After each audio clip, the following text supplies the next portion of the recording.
issued a severe thunderstorm warning for northwestern Cook County in northeast Illinois, northwestern DuPage County in northeast Illinois, northeastern Kane County in northeast Illinois, until 6 o'clock p.m.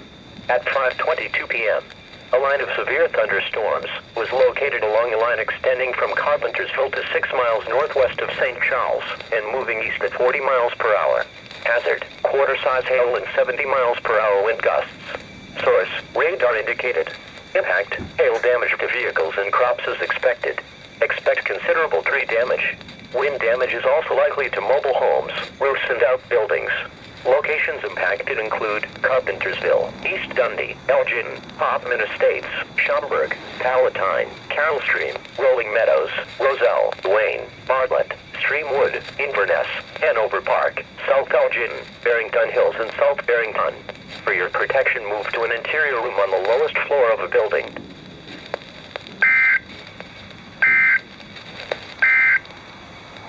The National Weather Service in Chicago has issued a severe thunderstorm warning for a severe thunderstorm warning.